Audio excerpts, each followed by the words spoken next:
Well, greetings, good morning, everybody, or evening, whatever it is, wherever you might be. Today, I would like to talk about selling plants with social media. Now, there was a time where if somebody had some plants for sale, they might have been at a brick and mortar nursery. They might have put an ad in the local newspaper. Or there used to be bulletin boards at stores. People post something up there. Still do that a little bit around here. The newspapers, dead. That all sort of moved forward a bit in time into things like Craigslist, where here you had basically they were digital online one ads. Now the issue with those was they were very much like the newspaper, except you could communicate, without necessarily having to use the telephone and so on. So, but the communications were private. And that's the key here. This is where I'm going with this. Now, I ran nursery for many years in California's Bay Area for a very reputable company named Navlays. People in the Bay Area will recognize that name. In business since 1885.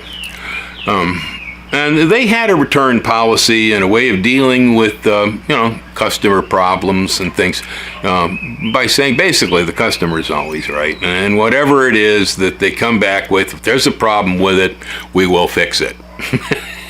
That pretty much was the way it worked. Usually it amounted to if you had a receipt and it was a dead plant, we'd just give you another one. If it was a problem with a product, this same situation, we'd either refund your money if you had a receipt or we'd give you a different product or whatever it took to get the person happy. We figured that in advertising budget, whatever it is that you lost in the process of giving that customer whatever it made them happy, it was going to save you thousands and thousands of dollars in advertising because of negativity from angry people. And I agree with that. It really is. It's almost always the simplest solution. Well, things have changed. Business brick and mortar is still pretty much the same. But everything today is internet, digital, social media. And so social media is where things really change. Because let's say if I was in the nursery at Navlays and I'd sold somebody a rose that was supposed to be red, but when it bloomed, it turned out it was white. Well, they got a bone to pick with me over a white rose. And so, they might complain over the fence to the neighbor and say, that darn company. Or they tell their friends, might talk to the neighbors, and the relatives about it. And so, it starts to go into a little circle. But if they come back into the store and I go, oh my goodness, boy, this stuff sometimes happens. I'm really sorry about that. Here's what you needed. And, you fix it for them. Well, generally the goodwill actually makes advertising for a very small sum of money. And it's usually pretty easy to resolve these sorts of things when you're in the brick and mortar setting like that, because it's usually face-to-face. Pretty much everything is very much either face-to-face or telephone to telephone. And so you have this contact. Well, these days a whole lot of this stuff has moved online into the social media quarter. Say things like Marketplace, Facebook Marketplace, for instance, a good example. Now here we have a social media site where people use it as a want ad, and you can advertise all sorts of things there to sell. Well, the problem with it is that let's say you get the same unhappy person, got the wrong color rose, but it was done on Marketplace. Well, what happens to you is, depending on the individual, some people will take the standard route, which was to say, just drive back over to Bill's, let's fix this problem. But a whole lot of others will just start discourse on social media about it and usually addressing the issue, and so on and so forth. Now, trust me, quite often problems created by business can be the fault, directly or indirectly, of the person who is doing the selling. That does happen. I know, been there. On the other hand, a lot of times the problems are actually created by the person that did the buying. Okay. Well, the problem with social media is when you get a situation like that, and the person is already not saying things clearly, they're making a mistake in judgment. Whatever it is they see as a problem either wasn't really a problem or wasn't really your fault that it was a problem or whatever. You get the idea. Maybe you're not responsible for what happened here, yet they will go back on Marketplace and they'll start talking in a public arena. So where you may have worked very hard for years to develop good standing and have a good business, it only takes one moron to poison the waters when you really may have not done anything at all wrong, to screw everything up. Social media is a very, very dangerous place to do business because it's entirely public. Every word is halfway across the planet in every English-speaking country. If somebody's got a chip on their shoulder and wants to pick a bone with Bill, half the planet knows it before I even got up in the morning because I'm out here in the middle of the ocean that I'm some sort of a problem. And of course that extends into the usual coconut telegraph here, which even before we had the internet, we had the coconut telegraph. And so it starts spreading. Next thing you know, you got a bad reputation, and a lot of people believe this stuff. Now, you know what happened with social media. And, let's see, was it? It was the last election, wasn't it? Yeah. Or you know what's happened with, there was a disease out there, a virus. Yeah, you know what happens when people get on social media and they say, and all of a sudden you got all this garbage circulating and nobody can even tell what's what. Well, if you're the poor soul who was just trying to sell something, you can find yourself in a situation just like anybody else who gets run over by the crush of social media and the disinformation. And I myself, I am only accidentally on social media. When I joined YouTube, over a decade ago, we didn't really see this as a social media site. It was a place you posted videos, more of an informational video type site or something, whatever. Didn't really see it as social media like Facebook, where people are talking back and forth all the time. So I accidentally, now apparently, according to statistics, they say with millennial generation, YouTube has become one of the most popular social media sites. Well, unfortunately, I find myself on a social media site without knowing I was here. But YouTube is a little different than Marketplace. Basically, if I'm here on YouTube and I am trying to promote something, I'm going to figure out how to give you guys a link or something so that you can leave YouTube and go somewhere else to start to do transactions in business. But that's not true with something like Marketplace. And so, again, other than the fact I'm here on this particular channel, I don't use social media.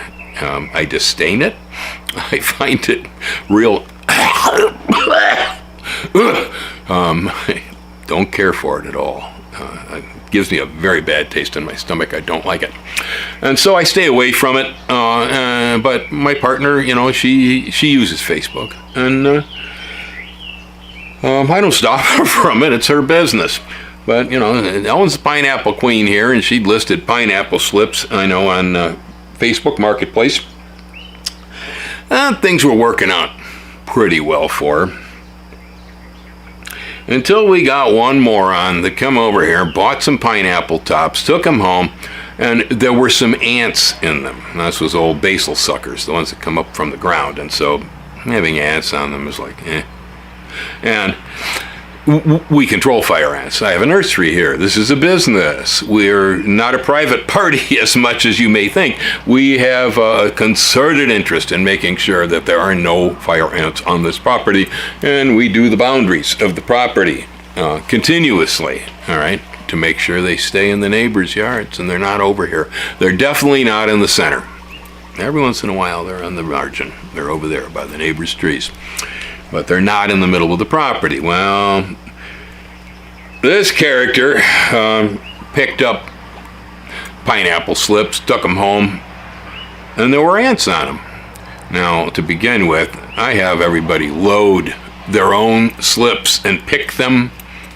So, you pick it up, you see ants on it, you don't want to throw it back on the ground. In other words, people are picking their own stuff. I'm not loading this for them. And so, anyway, it turned out that there were ants. There were ants. These were old basal suckers that had been yanked up and they had roots on them and everything. So there's maybe a little soil or something there. This is not, phytosanitary material. And one of them apparently had a pretty good load of ants in it. Well, they put it in their truck themselves that way, but all right, that's fine. So they start on Facebook Marketplace complaining about all the fire ants that are blah, blah, blah, and claiming that these are fire ants, We have sugar ants, we got crazy ants, I got all kinds of ants on this place, and so ants here are nothing new. I keep them out of the nursery. I try not to have ants in my nursery pots and so on, but, some ants on pineapple suckers is, Anyway, so they start a whole thing on Facebook Marketplace about all the fire ants and all this stuff, and of course this is all public. And this impacts on me. We control fire ants here. We run a clean shop. This person was just ignorant to begin with, and before they even decided to check, they went ahead and started mouthing off in public so that it spreads all over Facebook that they have fire ants, came from here. Well, they don't have fire ants to begin with, but I know that. Because I work here every day, and I know where the fire ants are and where they aren't. And they aren't in pineapples. But it's a problem because all it takes is one moron that doesn't have any sense whatsoever to start off on social media and start with this stuff. And they can really destroy a lot of hard work for people who are trying to do good work. Social media in general has a tendency where I think when people used to speak face-to-face more, we had what we called manners. We had considerations. There was a little bit more, I don't know, it's like the distance in the internet. People's not staring at another human being. They will say and do things that they would never do in your face. They also say and do things that without the consideration of the fact that the whole world is watching. That's the way the internet is, especially Marketplace. Yeah, so we got to deal with an issue with this morning, because of one person that's silly. And it can really mess things up for you. Now again, I don't use social media to sell plants. A lot of people do. You're in danger.